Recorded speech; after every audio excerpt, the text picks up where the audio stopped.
It was a chilly and windy midwinter evening with large snowflakes filling the air, which caused my best friend Alexander, Lex among his friends, to drive slowly on that lonely Scandinavian county road. We were on our way to my home in a rented Ford Transit van. Due to the bad weather, we were later than planned, but I didn't care because this sad day couldn't be worse than it already was. All lights in my house were switched off, but, as expected, a black BMW, covered by several centimeters of newly fallen snow, stood parked on my driveway. Had I not fixed the lock in my garage, the BMW would have been hidden inside there. Lex parked the Ford on the street so the BMW would have a free way out. Lex asked me, "Are you okay?" "I'm okay." Lex kept talking. "So far, it seems to be exactly as you feared. Do you still want to go on as you've planned?" "I do," I replied. I think Lex was a bit unsure about me because he asked, "Okay, I'm with you, but stay cool. For heaven's sake, don't go too far." "No, I'll only do what I have to do," I replied. We went to the house. I unlocked and opened the front door, and we went in. Lex took up his digital camera. I waited while he made it ready, and then he followed me to the master bedroom.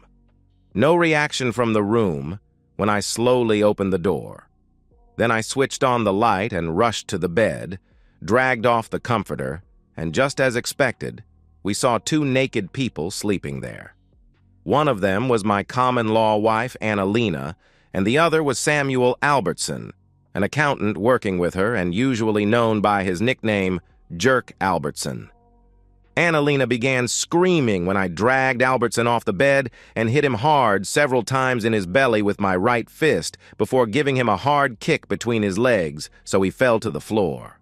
With a hard kick to his back, I ordered him to rise up from the floor. When he was up, I dragged him to the front door, where a new hard kick to his naked back sent him flying into the snow. Lex took pictures as fast as the flash on the camera allowed him to do. Back in the bedroom, I shouted to Annalena, "The damn jerk out there needs his clothes!" She screamed, "Oh my God, did you throw him out naked in a snowstorm?" "Shut up and don't blame me. I didn't strip him. Get his damn clothes out of my house." She collected his clothes and left the bedroom. I think she put on a coat and her boots in the hall before she went out to him, and a few minutes later, we heard him drive away. When Annalena was back in the house, I told her I didn't want any excuses or explanations, because the only thing that remained for her to do in this house was to get dressed, pack her belongings, and get out. But the only thing she could do for the time being was to sit down in a kitchen chair and cry loudly. After a while, she dressed, rang for a taxi, and left. Lex went for the Ford, and we took in the cardboard boxes to the house, and he and I began to pack Annalena's clothes and other personal belongings in the boxes. In the morning, we loaded the boxes and her new TV into the van, and I took it to her parents' house. Nobody opened the entrance door when we rang the bell, so we piled the cardboard boxes and the TV against the house. While looking at the windows, both Lex and I was sure we saw somebody watching us behind the curtains. Annalena's driving license was canceled for speeding, and as I owned her car, we let it remain in the garage. Back at the house, we changed all the locks before we left for the next town, which was Lex's current hometown, where he had rented the Ford Transit. After a short stop at his home, we went skiing for a week in the mountains where our two friends already were waiting for us in a rented cabin. I'm Michael Hagan, a 32-years-old owner of a small but rather profitable small factory, specializing in making patented high-quality steel clips sold to customers in 14 countries. It was my uncle who invented and built the automatic multi-operation machine, the only one of its kind, which makes them. When he retired, he sold it to me for a fair price. A single mother working half-time and I were the only employees. Once again, I had had a crushed relationship. I sent Annalena a text message and suggested we meet to share some other things in our home when I got back from my vacation. Lex, me, and the two other friends whom we joined on our vacation, used to be lucky with horses. We put some money on V75 every week, and so far we have gone plus every year. V75 is a very popular and very big weekly horse game. The simple rule is to pick out the winners in 7 trotting races. 7 winners in a bet can give anything between 100 and 20,000 equal to the US dollars, depending on the number of unexpected high-odds winners in the races, and far fewer prizes for bets with for 6 and 5 winners. Of course, to pick out 7 winners in 7 races would be a genuine mission impossible if it hadn't been for the very low price, equal to 8 US cents a bet. Most people used to pick out a single winner in 2 of the races and have the other 5 races covered with several horses in each race. Our gang usually gambled for amounts equal to 200 to 250 US dollars a week, which gave us a system with 1,500 to 2,000 bets. If I could be regarded as lucky with horses, it was quite the opposite with girlfriends. Usually, it was easy for me both to get them and get rid of them.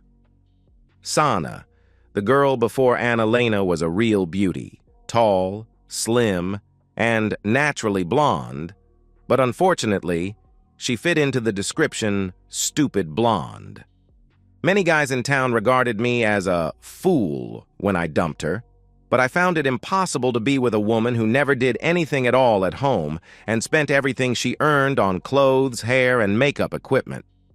Though I got some money from V75 and took a fair salary from my company, which gave me a good living for an average guy, I was too poor to afford an expensive trophy girl like Sana, especially after her interest in intimacy began to be limited to quickies. We parted without quarrel, and she almost immediately met a wealthier guy who was happy with a new trophy girlfriend. I met Annalena, who was quite different and in many ways a dream girl during our first 4 years together until her company hired Jerk Albertson as their new accountant. Albertson is a funny guy in many strange ways. He is the most clever and best-paid tax expert and accountant in this small town. Living a good life with a lovely, beautiful wife, 2 nice small kids, and one of the nicest houses in town. He got into serious problems when his wife at last caught him cheating. She kept him sweating for some time before she forgave him after counseling and his promises never to do it again. To keep some pressure on him, she demanded, and he agreed to give her their expensive house as her private property. Albertson kept his promises and was faithful for almost a year before he was caught again. Now she kicked him out and filed for divorce. After sharing their stocks and bank accounts and losing the expensive house, Albertson moved in with his mother in her big house. Though he had several discreet affairs while married, now he forgot all scruples. He sold his family car and bought an expensive BMW as a real extender. In this country, we have a national car register with 3 randomly chosen characters and 3 digits on the plates. Albertson's BMW had a plate that began with AHA. The rumors go that the first time Albertson came to the golf club with his new BMW and began bragging about the car, one of the present members said, "If you're taking that damn extender to Scotland during your next golf trip there, the Scots will be convinced that AHA stands for asshole Albertson." After some laughter, one of the other golfers, who obviously didn't like Albertson, said, "It means exactly the same thing here too. Like we use English words such as swing, hook, green, birdie, eagle, hole-in-one, and several others in golf, Albertson's new English nickname was accepted without any problem among the golfers. From that moment, many club members began to call him for A-hole Albertson, probably because he had caused a very sad divorce for a nice couple at the club, and his habits of using his wealth and social talents for seducing and having other men's wives and girlfriends. Rather soon, his new nickname spread all over the town. Albertson didn't like me very much since I had refused to vote for him as chairman of our marina club, which had left him yelling at me about paying back with interest. Obviously, he saw his possibility of getting 2 flies in 1 hit when the old accountant at Annalena's work retired and Albertson was hired to replace him. Probably he would have made his attempts on a lovely woman like Annalena, whoever she had been married to. But now he didn't see any disadvantages of both getting even with me and having the very nice woman I intended to marry in the future. As usual, Albertson did a good job when he immediately saw how old and inefficient their accounting system was, and persuaded the owners to purchase new modern computer programs and assisted Annalena to get used to them. Of course, they had lunches together now and then, and as there was nothing strange with that, I hadn't any reason to care about what Annalena did at her work or with whom she had her lunch. Then, she began to show signs of an increasing interest in Albertson. She told me he did so, and so, the price of his Rolex, how much he bragged about having won in Monte Carlo compared to the peanuts that I, in his opinion, got from the horses, and much more of his bragging. When she began to dress in different ways those days, Albertson would come to her work. I had enough and tried to have a friendly talk with her about his earlier known seductions of married women, and the consequences it had caused them, and what it would do to her if she went too far in her admiration of Albertson. Annalena didn't appreciate my kind warnings, not at all. Instead, she became angry as a wasp and accused me of being a jealous nerd who saw ghosts in daylight because I probably envied a successful man like Albertson. I really did my best to get Annalena to understand that this Albertson most of all wanted to get even with me because, in his opinion, I had seriously humiliated him at the Marina Club. I told her that he was a notorious hound slowly working for his chance to get into her body, and when he had done that, she would be out of my life and probably even out of Albertson's because his only interest was the seduction, not any relationship with cheating woman as he used to name his used praise. Nothing happened in that matter before the V75 gang had booked our annual Boys' Week at a winter holiday resort in the north. Albertson had been away to see the national hockey team playing a match in our county capital, and several drinks later at the hotel bar. After the match, he had bragged about getting a creep's lovely wife very hot, and when the creep went skiing in the mountains, he would spend the nights with that lovely wife. Though the admirers had promised to keep quiet, one of them had told his wife, who told her sister, who told her fellow worker, who told her husband, who happened to be one of my V75 friends. He knew about Albertson's increasing interest in Annalena and told me so we could make our plans to take care of that problem. My plan had been simple.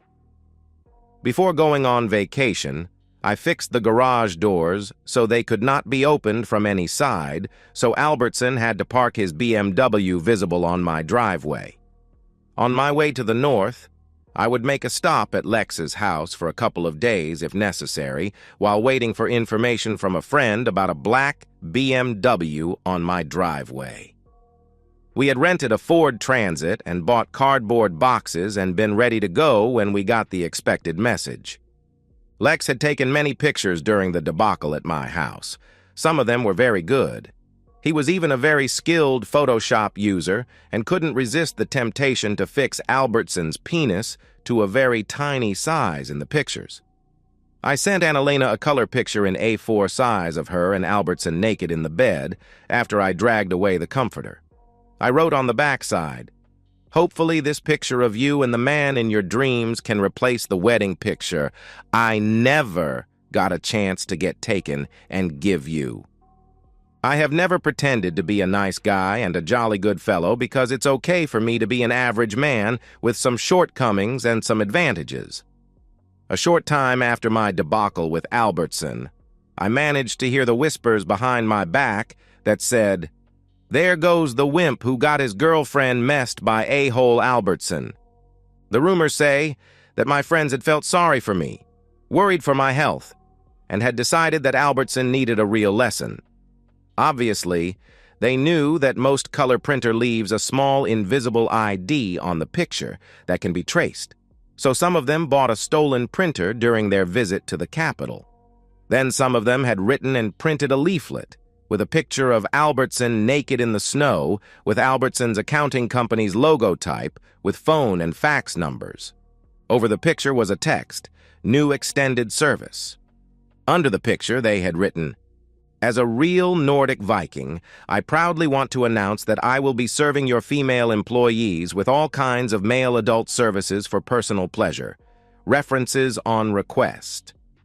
Of course, while making those leaflets, they had never worked without rubber gloves or licked any stamps. When the printing was ready, the USB drive and the printer were to be dumped in one of the old water-filled deep mining pits in the forest. Exactly as the authors had planned, the leaflet caused the expected attention and consequences. Albertson went to the police and accused me. His lawyer sued me for libeling Albertson, and I sued Albertson for accusing me.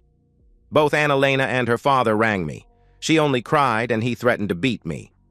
Several of my friends and even several of my customers accused me of spreading it. Though I denied all knowledge of that leaflet, even one of my best friends told me I had gone too far in my vendetta with Albertson and canceled our monthly chess games. A policeman rang and asked me if I knew anything about the Albertson leaflet, and I told them the truth, that I'd got one by mail to my company, but I had no female employees who could be interested in his services, so I'd thrown it in the wastebasket. The rumors in town said that Albertson had been furious and thrown things at his office when he had got a letter from the police that had said, "Your cause is removed from the cause list because any conclusive evidence of crime is not found." He complained to the Parliamentary Commissioner for the Judiciary and Civil Administration, who only replied with a short standard letter that no valid reason for a complaint was found.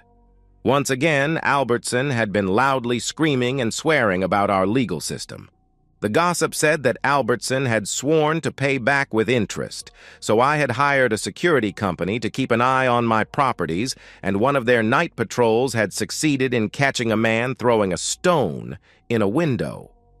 That fits me perfectly, because the man was one of Albertson's employees. Then Anna-Lena found out that she was pregnant and decided to keep the baby, probably in some kind of hope that I would take her back. I didn't, and refused to sign any papers or pay anything at all before a DNA test. When the authorities tried to push me into agreeing to be the father, I told them they better ask Albertson, who had intercourse with her after me. While my vengeance with Albertson went on as planned, I wasn't very successful with women for the time being.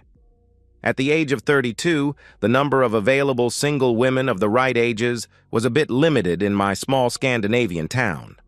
The main disadvantage in a small town is that everyone knows everybody and their backgrounds. It is not funny to be together with a girl when knowing all about her background and if she's been an easy lay in her younger days. I did, like many others, try my luck on the web. My first 3 dates were real fiascos in different ways. The worst one was 38 but had used a photo that was at least 10 years old. One another was married and demanded that her husband be allowed to watch if we had intimacy the next time we met. We didn't do that because there was no next time. The third was very handsome indeed, a 26-year-old redhead, but she had too many problems, obviously many of them economic, which she expected me to solve. I didn't. Then I met Nina. She was great in many ways, except for one big problem. She had a weird dog, which was the main reason for her boyfriend dumping her. I like dogs, and had never had any problem with any dog until I met Nina and her dog. I really did my best to befriend that animal, but without any hint of success, and she refused to get rid of it. We gave up our attempts to be a couple, and I had to confess that the dog was the winner. When Albertson heard about Nina, her dog, and me, he sent her a dog collar and a message saying that it would be useful now when she had 2 mad dogs. To my great surprise, Albertson's ex-wife Catherine rang me about the Marina Club's annual spring ball and asked me if I had a lady or if I could escort her. A membership in the Marina Club is both more difficult to get and more expensive than a membership in the local golf club. The simple reason is that there are no exact limits for the number of members in a golf club. But in the Marina Club, the number of members was limited to the number of spaces for their boats. During a short meeting, Albertson's ex and I agreed to go together to the ball, but without any further intentions.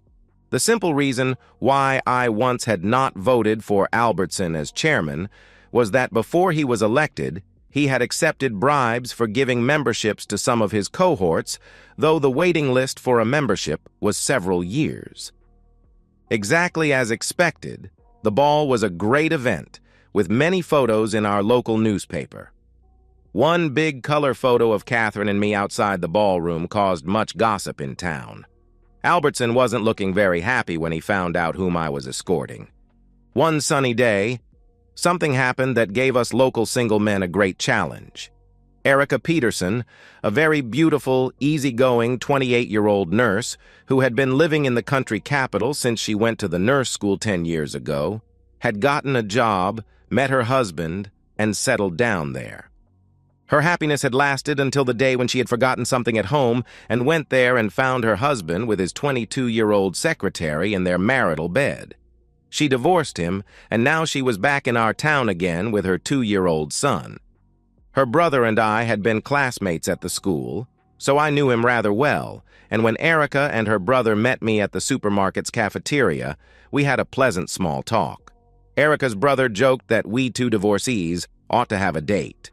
I replied that it was a good idea and suggested to Erica that on Saturday we take a trip to a big zoo park together with her little boy. She told me that she was busy elsewhere that weekend, but would be happy to go with me next Saturday. We even decided to meet on Wednesday evening to talk about the trip. I really looked forward to meeting Erica, and we met at a cafe, just as we had agreed. Everything was fine until she told me what she had done during the last weekend. She had seen a musical in our capital, had dinner at one of the best restaurants there, and spent the night at Sheraton. I asked, "Who was the happy guy?" She replied, "Samuel Albertson. Is he a friend of yours?" What could I say? Of all available single men, she had chosen to date the worst creep, Albertson, who had really done his best to impress on her. The musical had been sold out for many months, so the tickets must cost him a fortune on the black market. Though my own date now sounded like a cheap budget alternative compared to his, I decided to continue my own race as planned and not care about Albertson. So I replied, "I know him rather well, but wouldn't be honest if I called him a friend." She didn't ask me more about him, and I doubted it would be of any advantage for me to say anything negative about him at that moment. Instead, we talked about our trip. Both Erica and her son, Elliot, were in a good mood on Saturday morning when I did catch them at her parents' house. Erica must have told him about the animals because he talked a lot about them during the drive to the zoo park. During our walk around the park, we had a coffee break at a cafe where we got a table next to a couple with a boy the same age as Elliot, and they began to play and had fun together. When we walked into the restaurant for lunch, the family we met at the cafe was already sitting there and waved us to their table. We joined them, and now even we adults began talking with each other. Most visitors walked through the large park via a suggested path and the Svensons, and we decided to walk together through the remaining area we hadn't seen yet. The small boys had fun together. During our walk, Anna Svensson told Erica that they were living in a small village without any other small boys in their son's age. Then she asked Erica, "Anders and I would be glad if you, your husband, and Elliot could come to see us during a weekend so the kids can play together. We have a small guest house on the lawn near our house." Erica's reply caused confused looks on their faces when she replied, "I regret to say that my husband and I have filed for divorce and can't do anything together for the time being. My friend Michael here is not involved in my divorce. My husband caused it and had his secretary assist him." Anna replied with a laugh, "I thought you and Michael were newlyweds. You look so happy together." I said, "I can only hope that we will be that someday." Anders said, "I'm sure Erica won't say no thanks to a nice guy like you. What about the weekend Anna suggested?" It would be perfect for me, so I replied, "It would be a great pleasure. What do you say, Erica?"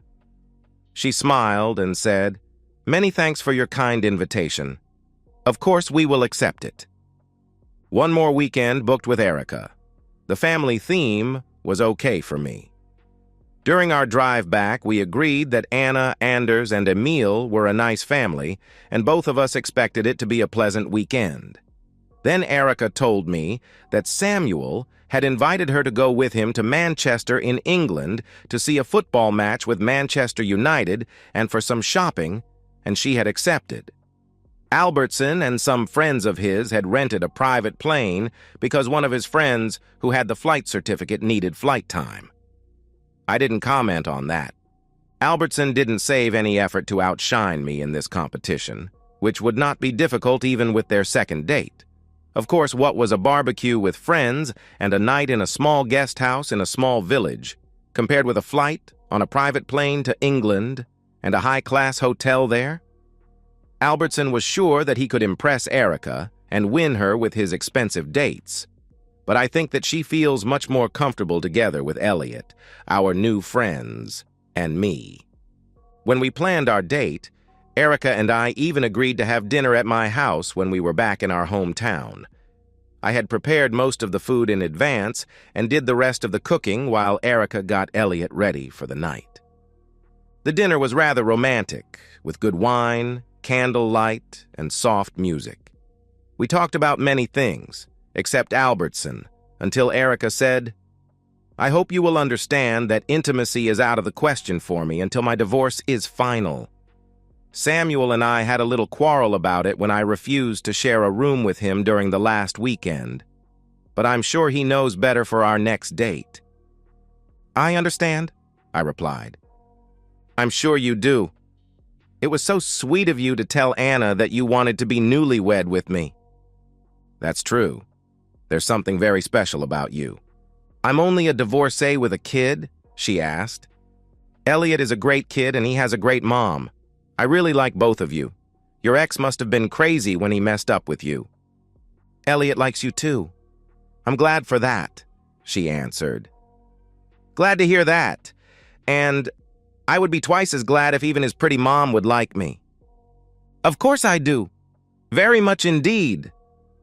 After some further talking about other subjects, she asked, "Why did you and Anna-Lena split up?" "I caught her cheating." "Any plans to forgive her?" she asked. "No, it was too humiliating. She did it after we had been talking about weddings, honeymoons in Hawaii, and children." "Why Hawaii? It sounds exotic," she asked. "Not only Hawaii, we even talked about Las Vegas, the Grand Canyon, and California Coast Road, because both of us wanted to go there. Now it is written in the stars if somebody wants to marry me and if she is interested in that trip." Now she gave me a bright smile, laughed, and said, "I would like to go to Hawaii. Marry me, and we are on the road." She continued laughing and said, "It's a temptation, but I'm already married for the time being." She slept in my spare room, and during breakfast we decided to spend even the Sunday together at my house. It was a pleasant day. We played with Elliot, went out for lunch, and took a long walk. We had no date booked for the next week. Erica had a date with Albertson on Tuesday, and then they would fly to Manchester on Saturday morning and be back home on Sunday. Therefore, I had a real surprise when she rang my doorbell about 8 o'clock on Tuesday evening. It wasn't difficult to see that she was very angry for some reason. I asked her to come in, and she sat down at the kitchen table and told me, "I have some questions for you and want to hear the truth. Lie to me, and you can forget me." "What's the matter? I've been honest with you so far, and of course I'll continue to tell you the truth." "Samuel says that you used to call him A-hole Albertson behind his back, and now even several other people have begun to use that awful nickname. Is that true?" "No. Of course not. That's not a nickname, because it fits perfectly on that creep. Of course, many others and I are using it in front of him. Did he tell you where and why he got that name?" "He says that you are calling him that because you envy him and hate him," she answered. "Of course I hate him. I hate him very much indeed. But I will never envy him. Did he really send you here to complain about his damn name? Do you want to know the truth?" Erica hesitated for a while before replying. No. He begged me not to do that, which I promised him. But I was so angry and disappointed about you that I couldn't resist finding the truth already this evening. Do you really think you can win my love with such dirty slander? I didn't expect you to be on such a low level. My dear Erica, the truth is that I have avoided saying anything negative to you about your dear friend Albertson, haven't I? The truth is that there was no need for me to do that because a clever woman like you would, sooner or later, hopefully sooner find out what a creep that man really is. If you have anything to say about Samuel, I want to hear it here and now, and only the truth, she demanded. There is no need for me to tell you any lies about Albertson because the truth is bad enough. Please let me tell you the whole story before you dump me. Can you promise me that? Yes, I'll do my best. Go on, she replied. There is no doubt that Albertson is the best tax expert and accountant in this town and that he has great social skills. But I have a fair reason to hate that man. My first quarrel with him was when I stopped him from becoming the chairman of the Marina Club, because I knew he had already accepted bribes to let his friends sneak past the long waiting list for membership. He swore to pay me back with interest. I continued. Of course he managed to do that. As a rich, generous, verbal, and good-looking guy, he is probably the most successful hound in this town with several divorces, even his own, on his personal record. He got his chance when the company hired him where my ex-common law wife Annalena works, and he assisted her with their new accounting system. He began courting her, first in rather innocent ways, and then slowly increasing his efforts when he noted her responses. Of course, I did my best to warn her of Albertson and the consequences she would get of letting him go too far with her. But I neither wanted nor could make any attempts to watch her at her job, and when I went skiing for the annual V75 Players Week in the mountains, he decided to use that great opportunity to get into her clothes. But as usual, he couldn't resist the temptation of bragging to his cohorts that his prey was ready to be laid, and he would do that in her damn spouse's bed as soon as he had left for vacation. One of them told his wife, who told her sister, and the gossip went on until even I knew their plans. I went on with my story. I decided that if she let that infamous hound Albertson visit her in my house when I was away, she had lost my confidence, and if I surprised them in action, she would be out. Due to very bad weather and traffic problems, I came back home too late to catch them in action, but I found both Annalena and him sleeping naked in our bed. Erica remained quiet, and I gave her the photo of Annalena and Albertson naked in a bed before I continued.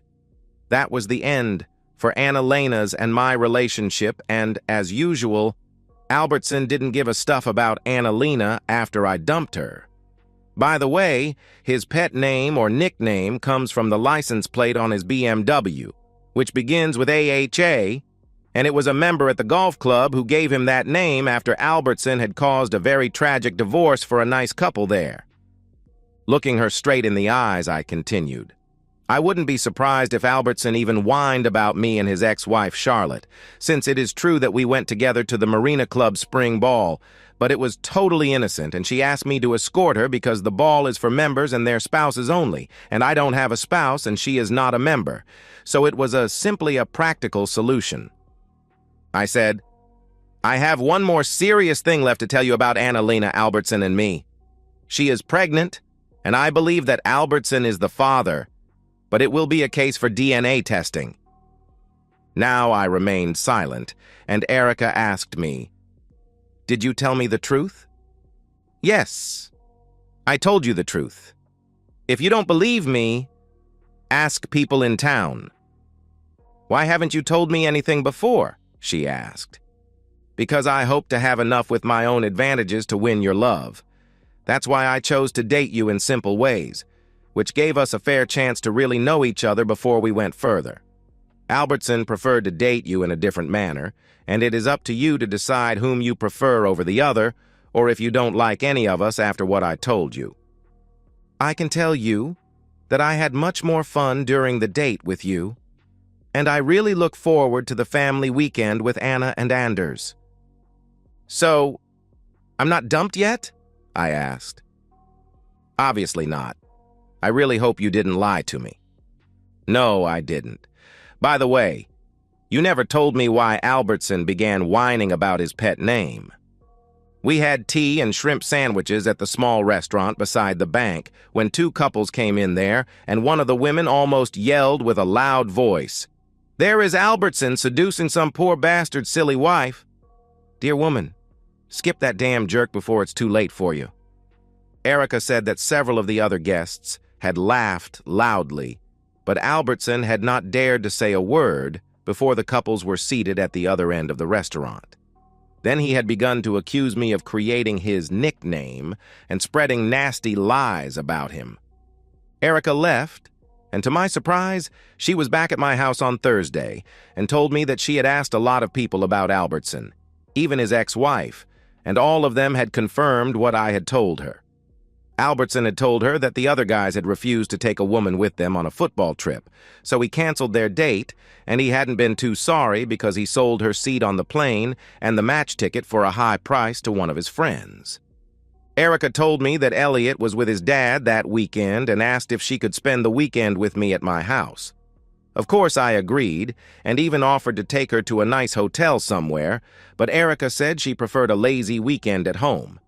After a very romantic dinner on Friday evening, we ended up necking. I got in the mood and noted that even she was hot. Very hot indeed. But she whispered in my ear that she intended to let the intimacy wait until she was divorced. During all my adult life, I have always remembered what an old man said to me when I was a boy. "Everything is possible if you try damn hard." I did my very best to keep her hot, and after a long, intensive kiss, I whispered in her ear, "I love you, and I'm dreaming about being your husband. But it's fair that we'll have some practice before our wedding night, so everything will be perfect then." Erica's reply took me with total surprise when she whispered, "I must agree to that." Thereafter, it was only a question of a few seconds before both of us were naked in my new bed. Of course, we didn't need any practice because the intimacy was great from the very beginning. I was convinced, without any doubt, that it was some of the very best love I ever had taken any part of. Even Erica must have felt the same, because she was totally wild, and as she was back to normal breathing, she said, "You must marry me. You must do that. Promise me that." "Do you?" I proposed, and she said, "Yes." I was suspicious about how easily I had won against Albertson, but expected him to keep a low profile until he sooner or later found some excuse to try again with increasing courting of Erica if we became a couple. Then I found the real reasons why Albertson gave up the competition about Erica. Her ex had been promoted to a real top job and wanted her back as one of the leading ladies in our county. No doubt that Albertson expected to get a good laugh at my expense when she left me, especially now after he had managed to get a new gorgeous girlfriend, a lawyer who would work 1 year at the local law firm. She could be described as 9 points of 10 available. However, Erica, Elliot, and I had a very pleasant weekend together with Anna, Anders, and their son, Emil. Erica and I even got in some quickies while Elliot slept. The next week was a difficult time for me, because Erica was going to see her ex during the weekend and discuss the possibilities of canceling the ongoing divorce and going on with their marriage and giving Elliot a fair chance to grow up with both of his real parents. I kept a low profile and told her that it was her own decision. Albertson had sent her a nice card wishing her and her husband good luck, but Erica said that she had sent it back to him with a comment that suggested he put it up in the place advised by his pet name. Obviously, she didn't like him very much any longer, probably because he had dumped her when he canceled their England date. Erica left early on Saturday morning. She gave me a hug and was gone. Probably forever. I had a feeling that she really wanted to save her marriage, but I couldn't blame her. We had agreed that she wouldn't contact me before she was back again, either to collect her belongings or to stay forever with me. It was a long, sad day for me. My V75 friends shoved up after lunch so we could follow our gambling on one of the commercial TV channels. Though we had all 7 races right and won a fair amount, equal to around $23,000, I couldn't show any happiness at all, which made my friends seriously worried. They had seen me go further after a number of crushed relationships before, but never before seen me so wrecked, not even after my separation from Annalena. Lex said what all of us knew. You really love this woman with all your heart. I wasn't in any mood to go out celebrating, so we rang for Chinese food and stayed at my house. At about 10 o'clock in the evening, all of us were really surprised when Erica came back with a big black eye. After she had told me that she intended to keep her part of our wedding plans, and after she and I had hugged and kissed for several minutes, she told us that it was her ex who had hit her. After my friends had left us, Erica told me everything about the meeting with her ex. When they met, he had taken her on a tour of his new office and bragged about all-included benefits. Then he had taken her to a big old house in one of the best-regarded expensive old areas with a nice view over the local lake. The house was for sale, and the present owner had agreed to show it to them. Erica didn't like the old area because there were no other kids of Elliot's age. She even disliked the house. It was too big for their needs, and even in need of much maintenance. When she had told her ex about her doubts, he only said that she could work part-time and use the remaining time to assist the maintenance people. He had left an offer with the broker, and if it were accepted, the house would be his. Already his selfish choice of a house that Erica didn't want to live in had put her in a very negative mood against the whole idea of forgiving him and continuing their marriage. When she asked him about the price and monthly expenses for it, he had told her that it wouldn't cost her anything at all because he intended to keep it as a private investment. After the house tour, the ex had told her about his plans for the evening. He had rented a room and booked a dinner at the best hotel in town and suggested they go to the room for some rest before dinner. Erica had refused to do that and told him that she had an appointment with a friend. She hadn't, but now she knew for sure that she didn't love him any longer and had no interest in any hotel room intimacy before the dinner with him. When they met for dinner, he had immediately asked her if she had met a new man. She said, "Yes, I have, and today I have been convinced that he is my love, and there is no possibility to repair our marriage because you and I have drifted too far apart.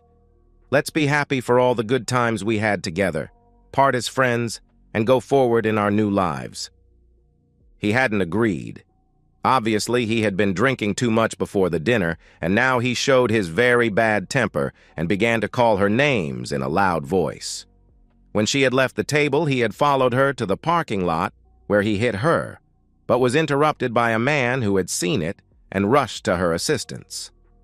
Erica, Elliot, and I had a good family life in my house. Her ex must have regretted his bad behavior very much because he gave her a fair settlement for their divorce and offered to let me adopt Elliot.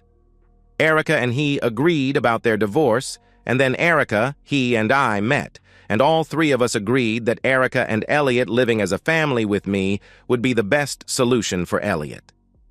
Erica, Elliot, and I were living together as a happy family. Albertson hadn't bothered us with any tricks since he met his handsome lawyer girlfriend. We had a typical small-town life until Annalena gave birth to her baby boy. I refused to sign any papers, and the DNA gave me the proof that I wasn't the father. Then we got a great surprise when rumors of Albertson's DNA test got out in town. The baby wasn't his.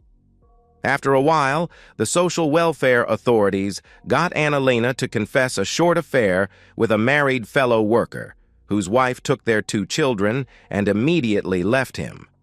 To my great surprise, Albertson's lawyer girlfriend invited me to lunch.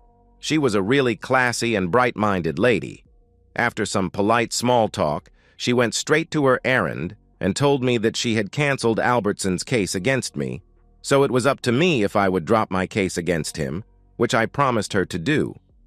Though she didn't expect Albertson and me to be friends, she wanted us to behave like adults and forget our silly vendetta. In her opinion, I had gotten a fair revenge when Albertson had let me win the competition about Erica.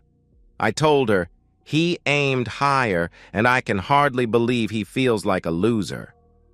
She smiled and said, "Do you envy Samuel and want to change Erica for me?"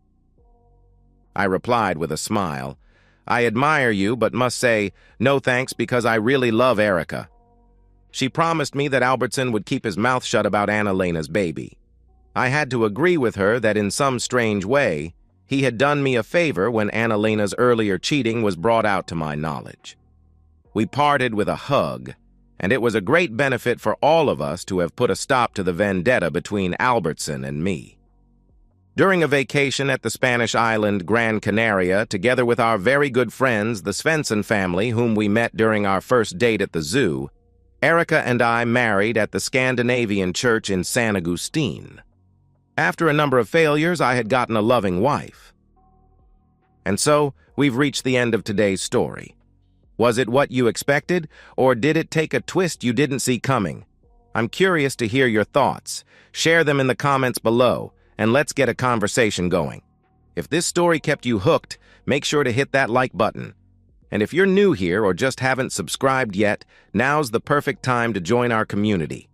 I bring you fresh, captivating stories every day, so click that subscribe button and turn on notifications so you never miss out. Thanks for watching, and I'll see you in the next one.